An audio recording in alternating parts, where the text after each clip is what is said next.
Hello, welcome to English Composition. I'm Michael Cheng. I'm here with Cher Chen today. 各位同学，大家好，欢迎来到英文作文课程。我是 Cher， 在我身边的是郑老师。And welcome to the very last lesson in our course. And today for lesson 18, we're going to learn a little bit about proverbs, and then we're going to write an essay that uses detailed examples to support a proverbs teachings. 好，恭喜各位同学！今天我们已经来到本学期最后一个单元了。那这个单元呢，我们要将各位同学呢，要来学习一些所谓的谚语跟格言。然后呢，我们会练习写一篇短文来举例佐证谚语中的一些教诲。Right, and we're going to start by learning a little more about proverbs in our writing focus section. 好，那在我们今天的写作重点单元部分呢，我们会先花一点时间来为各位同学讲解一下什么叫做谚语格言。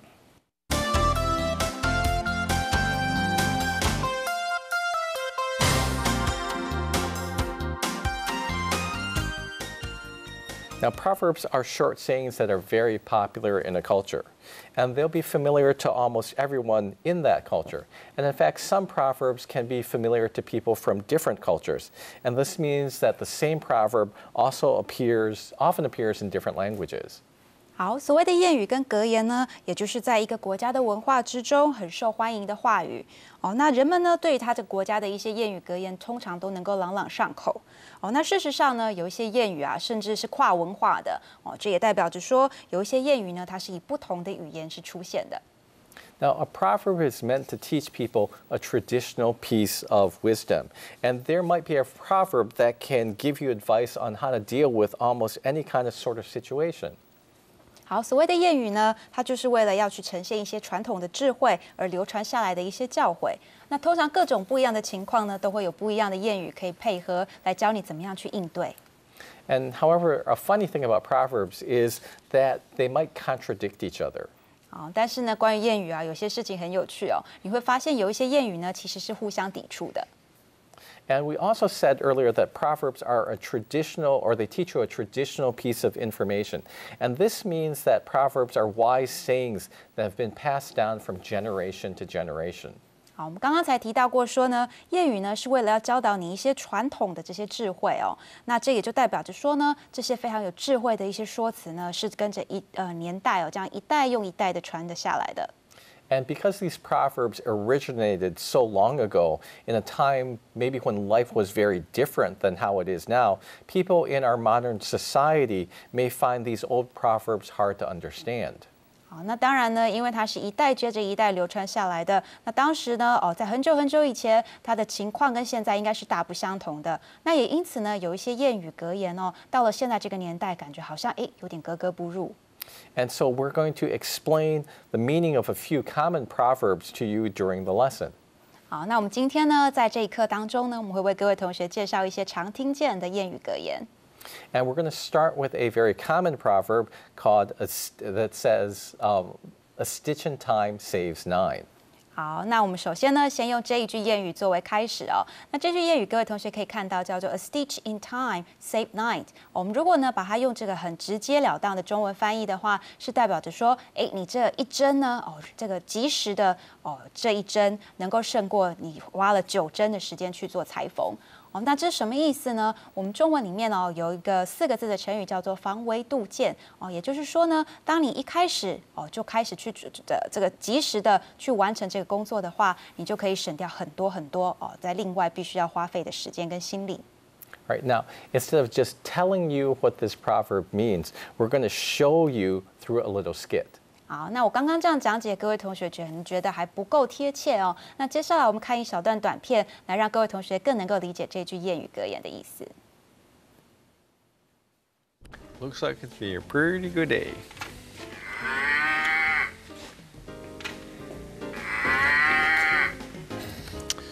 Well, Sophie, looks like it's time to go work on the farm. Wait a moment, Michael. There's a rip on your shirt. Let me fix it before you go. No time. Can't you hear the cow mooing outside? Gotta go milk her right away. If you don't let me fix it right now, it's gonna turn into a larger rip. Oh, don't worry. Be happy. I'll be careful. You can fix it later.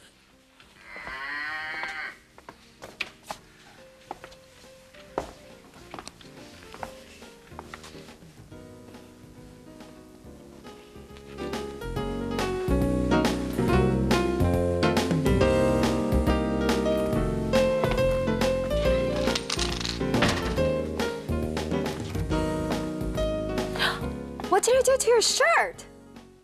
I didn't do anything. I was just working on the farm, and every time I moved my arm, the rip got bigger and bigger. I told you to let me fix it before you left. I could have fixed it with just one stitch. Now it's going to take so much more work to do. I'm sorry, I'm sorry. You should have listened to your grandma. She always said that you should take care of problems right away. Don't you remember what she used to say? A stitch in time saves nine. All right, so we will learn more about some other proverbs later. But first, let's take the proverb from this skit and form an essay around it. 好，那待会儿呢，就像我们答应各位同学的，会教导各位同学更多的其他谚语格言哦。不过首先呢，我们先用我们看到的、学到的这一个谚语格言哦，来写一篇文章。Now, our essay is going to be an example essay. And so this means that we need to think of some examples to show what this proverb means. 好，那我们今天要学习的呢，是写作所谓的范例文。那也就是代表着呢，我们需要有一些所谓的例子来去阐述这个格言的真正的意义。Now, our example can show what the original meaning of this proverb is, but we should also find some examples that use the proverb in a more contemporary setting. 那当然啦，我们刚刚的例子呢，刚刚短片中的例子，当然是可以用来解释这一个格言的。但是呢，我们也希望能够找到一些更符合现代这个时代的这样的例子来解释。And so now, first of all, the main point of this proverb, a stitch in time saves nine, is that we should not procrastinate. 好，那当然这个谚语呢，首先告诉我们的就是我们绝对凡事不可拖延。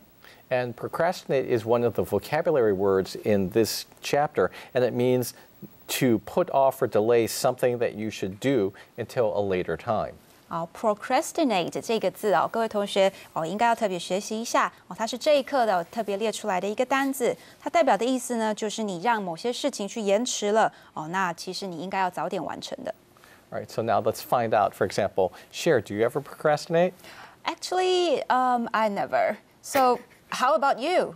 I procrastinate all the time, and this is probably one of my worst qualities. 好，那刚刚老师问我说，我有没有这样子一个拖延事情的经验啊？其实呢，我这做事还蛮有条理的我好像没有这样的经验哦。那我反问老师之后，老师说，其实凡事拖延，这就是他的这个人性很大的一个弱点啊。And then one reason I love working with Cher, she actually never procrastinates. It's always done early. 那老师也帮我做了一个见证老师说呢，他跟我一起工作的时候呢，我总是可以把事情呢及早的完成至少一定会在准时的完成那真的是没有拖延的。Okay. All right, so let me tell you a procrastination story, and the story that I have is actually right from the writing model, and this is a real story where I was actually working and I heard a weird sound coming from my computer, but I just kind of ignored it until finally the sound stopped. But then I found that the top of my computer was getting very, very hot, and so then I was very worried and actually had to take it in. I had to finish working on the project and then take my computer in to get fixed. 好，那这实际上呢，老师有一个很棒的故事这个故事呢也写在我们的写作范例里面就提到说，老师呢一开始听到他的电脑里面发出一些怪声的时候，他没有及时的处理，等到要处理的时候呢，已经太迟了。All right, and so we have this story, and we're going to learn a bit more about proverbs later, and we're going to learn a bit more about procrastinating. But before we do that, let's take a break now. 好，那我们现在已经知道我们的例子要写些什么了那我们待会儿还会学习更多关于格言的部分。不过首先我们先休息一下，待会再回来。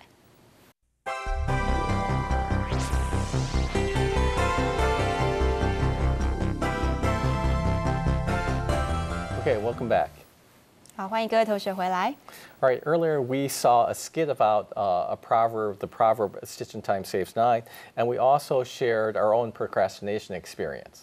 好，那我们刚刚呢，已经为各位同学播放了一个短片，来阐述什么叫做防微杜渐也就是刚刚那一句英文的谚语那当然，我跟老师呢也就各自做了一些我们的一些经验。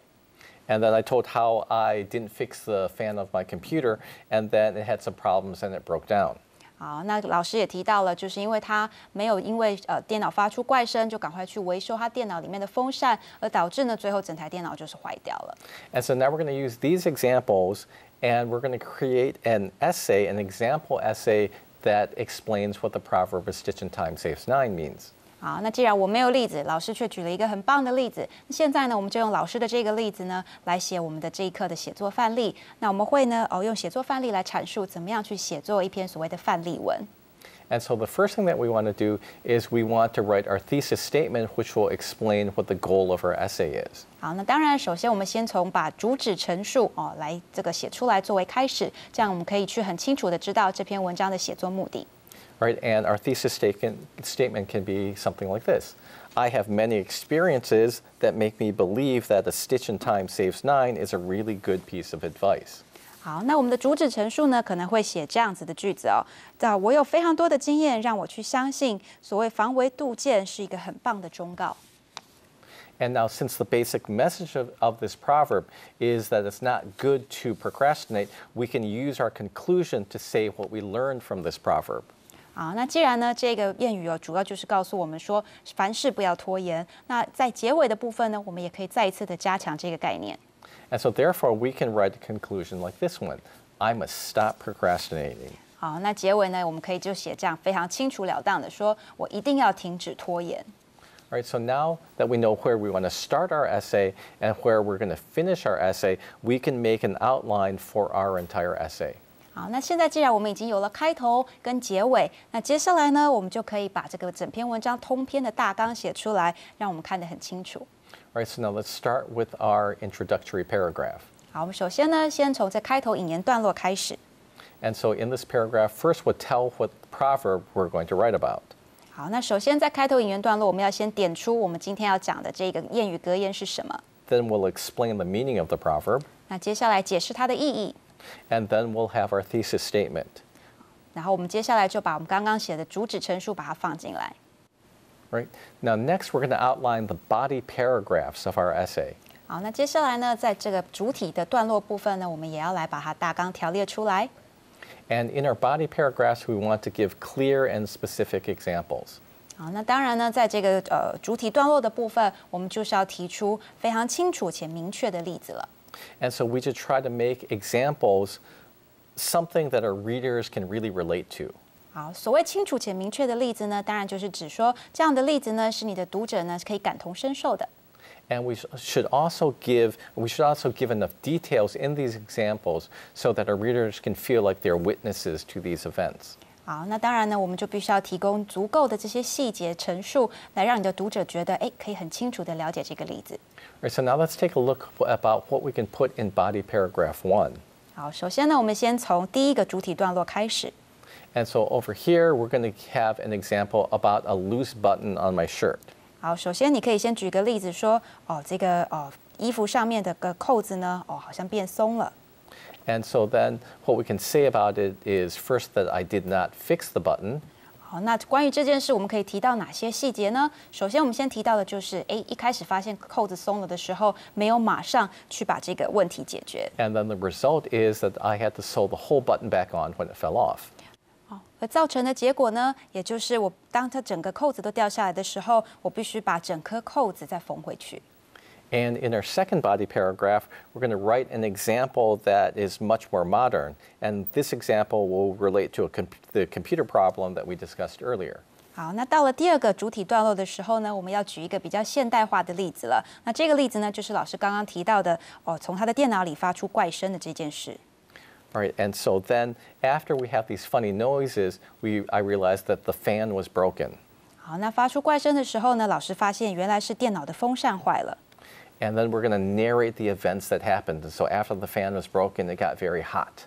好，我们让这个事件变得更加的明确清晰呢。那既然这个风扇坏了，电脑本身的主机呢就越来越热。All right, and then another one of the key events that happened is my friend told me something scary about how the computer would get really hot and it would corrupt the data. 好，那接下来提到的呢，就是老师的朋友呢有告诉他一些关于说电脑过热却没有处理的时候会造成什么样的影响这样恐怖的事。All right, and so then as a result, I set up a fan to blow into my computer to cool it down. 好，那因此呢，老师呢就赶快架设了电风扇来把这个风呢吹进电脑里头。All right, so now after we have these ideas in the two body paragraphs outlined out, we're going to move on and outline our conclusion. 好，那既然我们现在主体段落也已经完成它的大纲了，现在呢，我们来看一看结论的部分。And so in this conclusion, we're going to re-emphasize the thesis, and we're going to do this by saying that I must say the main point of what I learned first, which is I must stop procrastinating.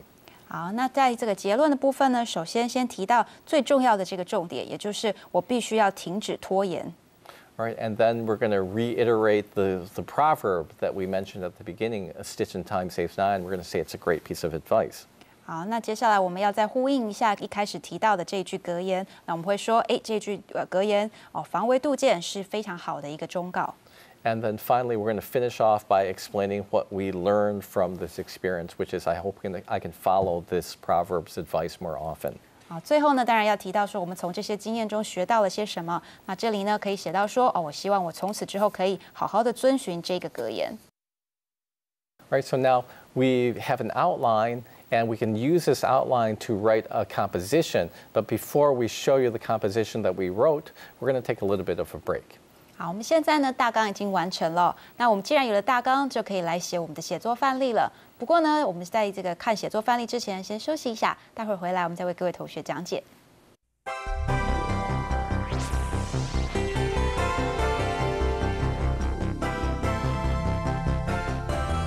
All right, welcome back.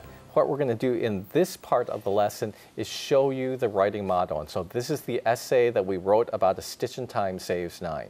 好，那欢迎各位同学回来。现在呢，我们要为各位同学来讲解写作范例。那这个的写作范例呢，我们讲的这个题目呢，就是根据我们刚刚讲的格言“防微杜渐”来写出来的一篇文章。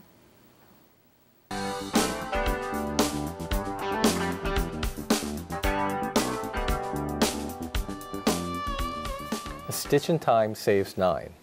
A common proverb is, a stitch in time saves nine. Literally, this means that if you sew up a small tear right away, it will only take one stitch. But if you wait, it may take 9 stitches to mend the tear. 有句话说“防微杜渐”，字面上来说，意思是指只要有小缺口，马上缝合只需要1针；但如果耽搁了，就需要9针才能修补这个缺口。More generally, this proverb means that you can save yourself a lot of trouble if you take care of your problems as soon as they occur. 通常这句俗谚意味着问题发生的时候马上解决，就可以省下很多的麻烦。I have many experiences that make me believe that a stitch in time saves nine is a really good piece of advice. 在诸多的经验之中，防微杜渐让我相信它是一个很棒的忠告。The first experience is similar to the literal meaning of the proverb. Sometimes when I'm getting dressed, I see that there is a button loose on one of my shirts. I should just grab a needle and thread and fix it right then with 1 or 2 stitches. 第一个经验跟字面上的意思非常相似。有时当我在穿衣服的时候，看到衬衫上的纽扣松脱了，我当下应该就拿起针线，用1、2针就可以修补好。But I always seem to have something more pressing to do, so I put it off. Then when I get home in the evening, I forget about the loose button, or I feel too tired to take care of it, so I put it off some more. 但我总是觉得有很多事情紧急要做，因此我就耽搁了。晚上当我回家时，我忘记纽扣松掉的事情，或是太疲倦了，现在不想处理，因此我又继续耽搁了。The end result is that the button falls off and I have to sew the whole thing back on, which takes a lot longer than it would have if I had just fixed the button when it was loose. 而结果就是整颗纽扣掉了，我必须将它整颗缝回去。整个过程比起当初只是修补松掉的纽扣，又需花掉更多的时间。Another experience concerns my computer. It started making funny noises one day. It sounded like the fan was having a problem. 另外一次的经验则跟电脑有关。电脑一开始发出一些怪声，似乎是风扇出了些问题。But I just ignored it until the sound went away. But I noticed that the top of my computer started to feel really hot. And when I took a DVD out of the disk drive, it was really hot too. 但是我一直无视它，一直到它声音消失。可是我发现电脑的顶部非常的烫，当我从磁碟机拿出光碟时，连光碟都一样是烫的。Then a friend told me, "Oh, your computer will get really hot if the fan is broken. You can cook an egg on it. you'd better not use it very long each time. 接着有个朋友告诉我，如果风扇坏掉了，电脑会变得很烫，你都可以在上面煎蛋了，最好每次不要用太久哦。But what got me even more scared was when another friend said, if your computer gets too hot, it will corrupt all your data. Then I got really scared. 但让我更加害怕的是另一位朋友所说的，如果你电脑太烫，你的资料会坏掉哦。之后我就真的害怕了。I wanted to take my computer to the shop to have the fan fixed right away, but I couldn't afford to be without it for 2 days. I had a tight deadline to meet, so I really needed to use my computer. 我想马上拿它去店里修理，但我没有办法忍受2天没有电脑。我有一件快截止的事情要做，我真的需要我的电脑。But I was so scared of losing data that I opened the computer case up and I set up a fan to blow right into the computer whenever I used it. Fortunately, my computer held up until I finished my project. 但我真的害怕会失去我的资料，所以我把电脑外盖打开，装了一台电扇，把风吹进去。幸好在完成企划之前，这台电脑撑住了。All these experiences make me realize that I must stop procrastinating. 这些经验让我了解到，我必须要停止拖延。I really should have taken care of my computer the first time I heard a funny noise come out of it, and I really should fix my buttons as soon as I see that one is loose. 在第一次听到那怪声从电脑发出来时，我应该马上处理；而看到纽扣松脱时，我也真的应该马上缝好它。I know that a stitch in time saves 9 is a great piece of advice. I just hope that I can follow it more often in the future. 我了解到防微杜渐真的是一个好的忠告，我只希望以后我都可以遵照这个忠告，好好的生活。All right, so now let's take some time and learn a bit more about Proverbs. And we're going to take a look at some of the exercises in your textbook. And you can find the exercises on page 247 to 248. 好，那我们刚刚呢已经看到了这篇写作范例了。那接下来的时间呢，我们会花在教导各位同学更多的所谓的格言跟谚语。那这个部分呢，我们要带各位同学来做个练习。各位同学如果手边有课本的话，请看到课本第247页到248页。All right, and these proverbs are ones that contradict other proverbs. And so we're going to discuss what these proverbs mean and then find another proverb that has an opposite meaning. 好，这个练习很有趣哦，它是希望你找出它相对意义的格言哦。那我们会先讨论一下每一个格言是代表什么意思，那接下来找出一个格言可以去配对它，去表示的是它的相反的意思。Right, and the first proverb that we're going to take a look at is proverb number 1, and it's a bird in the hand is worth 2 in the bush. 好，我们首先呢，先看一下第一个这个格言哦。那这格言的意思是说，一鸟在手胜过2鸟在林。And so this means that if you caught some bird or you have something now, it's better to just keep it than to let it loose in the hope that you might get something more, like 2 extra birds that are in the bush but haven't been caught yet. 好，那这句格言它真正的意思是说呢，当你抓到一只鸟的时候，你就应该牢牢的把它抓好而不是呢为了去追捕在这个树林里面的另外2只鸟而把这手上的这只鸟呢给放走了。Right, and then a proverb that has an opposite meaning could be one like nothing ventured, nothing gained. And this means basically that if you don't try to do something new or if you don't try to do something that you haven't accomplished, that you won't be successful. 好，那跟这个格言相反的意思呢，我们也许可以选择这个也就是你不冒险的话，你就不会得到任何事情。那我们刚刚提到过说，一只鸟在手上的时候呢，你就应该抓牢它，而不是盲目的再去追求另外的2只鸟。那但是呢，如果说你觉得不去冒险，怎么可以得到更多的话，那你很有可能就会失去手上这一只鸟。因此呢，我们就选择这一个谚语来当做它相反意义的谚语。All right, let's take a look at one more proverb. And this one says, fools rush in where angels fear to tread. 好，我们下一个看到的谚语呢，它的字面上的意思是说，只有傻瓜会冲进连天使都不愿冲进的地方。All right, and so basically this means that you should be cautious. You shouldn't take too many chances. You should look carefully before you do something new. 好，那他的意思当然就是说，你真是个傻瓜啊！那连天使都不愿意去了。当然，意思就是，请你要呢做事的时候，必须要想得更仔细，更加的小心不要这么盲目的去做一些冲动的决定。And then we can have a very different proverb, which is, "He who hesitates is lost." 好，那我们可以看到跟它完全相反意思的一个谚语呢，讲到的是一个迟疑的人就会失去事情。Right, now, let's come back and talk about your homework for this lesson. And so what we hope you do is you review the material in this unit, and then you do the rest of the proverb exercise and the writing analysis exercise. 好，我们现在呢，请各位同学我们来想想这个整个学期最后的一个练习。那各位同学回去要再看一看这一课的单元，那把所有的文法练习跟写作练习都完成。And then you can do the writing activity, which is to write your own essay based on one of the proverbs in this chapter. 好，那在写作实习的部分呢，我们在课本的最后条列出非常多的一些的这谚语格言。那各位同学呢，可以选择一个来写作你自己的范例文。And you can write about a stitch in time saves 9, or you can write about another proverb that you find interesting. 好，那当然，各位同学如果对于防微杜渐这一个谚语很有兴趣，你还是可以写这个谚语，或者呢，你可以再找寻你觉得特别有兴趣的谚语来写作。Right. Now, we enjoyed teaching you during these last 2 semesters of English composition, and we hope you learned a lot and that you've improved your writing through this process. 好，我们希望呢，各位同学在这一整个学年之中学习到了更多的英文作文的写作了。And we just want to point out a few things that we want you to remember before we leave. 好，那既然今天是最后一次跟各位同学在这节目中相见了，那我们希望呢能够再把一些重点再提出来，请各位同学要记得。And the first is that writing is hard work. It takes a lot of preparation, takes organization and planning in order to write well. So make sure that you take time to prepare before you begin writing.